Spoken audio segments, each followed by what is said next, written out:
What's happening, everybody? This is Mike at Mike's Total Dragon Channel, and weather's super nice today, so I figured I'd sit outside for a little bit and while we talk about this next issue of Savage Dragon that we got up to review.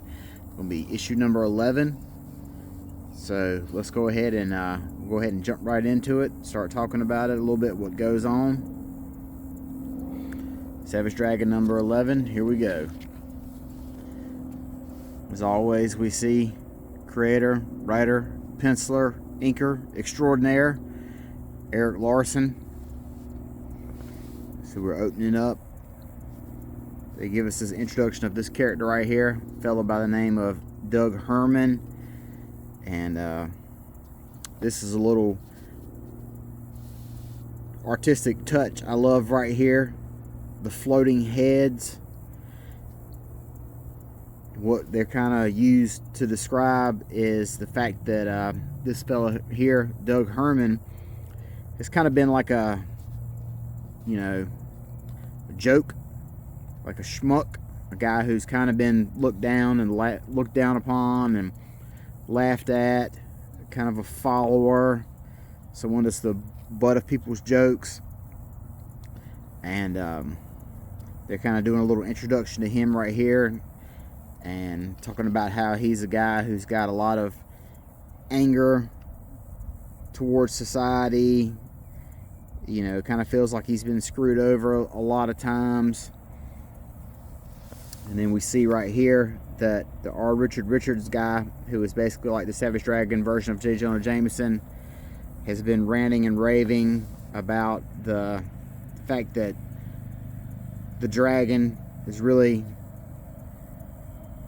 does a lot more damage and he's a lot more trouble than he's worth, is what he's been kind of boycotting and crusading on. And this guy here has fell for it, hook, line, sinker. And now we're going to we got this guy introduced. This is a little bit of foreshadowing here that he's going to show up later and be a big problem to the dragon. This is the mysterious entity that we saw last issue, the Fiend, that's possessing this guy. And it says here in our dialogue that the Fiend, he's powered by hate, and the more hate that he receives and is able to generate, the more powerful he becomes. And this guy right here, Doug Herman, is full of hate, and so looks like they're going to raise some hell. And as we saw on the cover right here, that's who the dragon's going to be fighting this issue. So we cut to our next page. Another Erik Larsen staple, using the TV show to capture a lot of characters at once, to show a lot of dialogue and a lot of opinions without taking up a whole lot of space. And then last issue, it was pointed out by Nurse Stevens that this old lady right here, who thought Dragon was her son, is that's not true. The fingerprints don't match. However, she doesn't care. She's convinced. Dragon's kind of watching it, and he's kind of just like disgusted by all of it.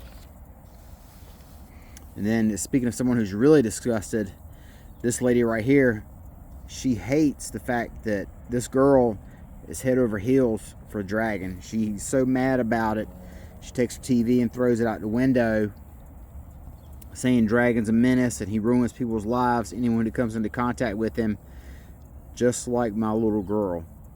Now that's something that we're going to see later. That's a callback to a moment that Dragon had earlier in his series, where a young girl was spending time with him and was on the retaliatory end of an attack of Dragon, and because she wasn't superhuman, she did not survive it. So this is the mother right here. As we can see, she's racked with grief and just angry, and all her anger and hatred is directed towards Dragon. Meanwhile, we see the psycho vigilante Mace. He's still beating the hell out of criminals. Dragon's at his house. Rapture shows up for them to go out on their date.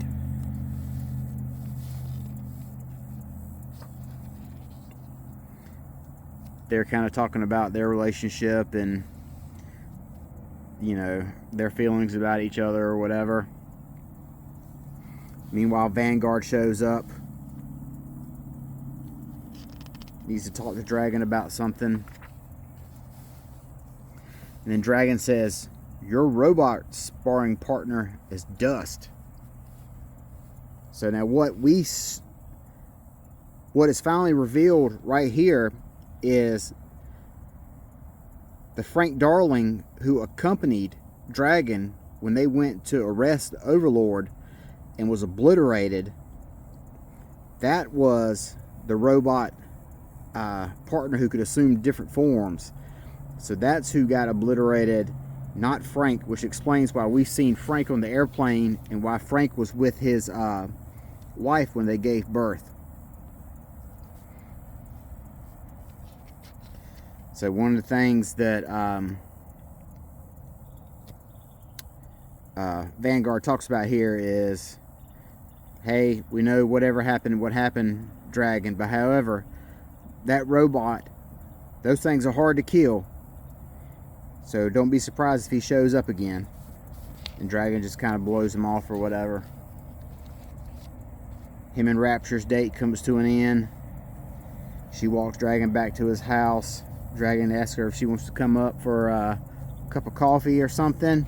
And she says, no, we're going to take it slow, remember? And then Dragon's just like, damn it.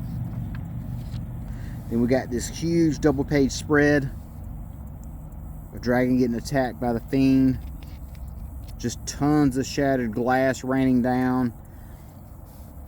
The Fiend just looking absolutely insane. What a credible looking villain. Just real maniacal looking face. A million teeth. The Fiend's really taking it to Dragon. And the whole time they're fighting, the Fiend laying this guilt trip on him.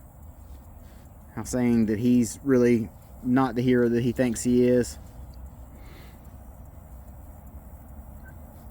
Fiend sinks his whole hand into Dragon like Cassandra Nova in the Deadpool Wolverine movie.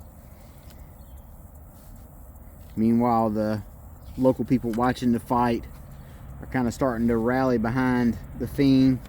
Specifically this lady here, who's the same lady that was so mad that she threw her TV out the window. Meanwhile, the Dragon tells the Fiend that she's doing more damage than. Meanwhile, Dragon is telling the Fiend that you're doing more damage than I ever do. You're putting innocents into danger and harm, not me. Dragon convinces the Fiend that he's acting as a tool for good, and meanwhile that kind of loosens the possession that Fiend has on Doug Herman, makes her really weak. Dragon hauls off and punches her. The spirit of the Fiend leaves, says I'll be back. We got this picture of this lady right here that lets us know that we'll be seeing her again. And then we've got this confrontation here between Overlord and one of his henchmen, asking about Cyberface. Cyberface was the one who rolled over on Overlord a handful of issues ago to give the Dragon information about where Overlord was holed up at. And so that is a wrap up of this issue right here. Here's a couple more characters from the creator character contest that Dragon ran. Look at everyone just has knives or blades on their costume. It was the 90s. So that's the issue. Got this little pin up right here. And then the incredible letter page. The letter from Mike Mignola. More letters. Augie the Blick. I'm not sure how that's pronounced. And I believe Augie is the president of the Dragon Fan Club and also runs the Savage Dragon podcast. And I think he has a prominent, spends a lot of time on Eric Larson's Savage Dragon Facebook page too. Augie has 2 letters in 1 issue. Actually, I take that back. As I continue to look through here, Augie has yet a 3rd letter in this issue. Professional letter writer here. More letters.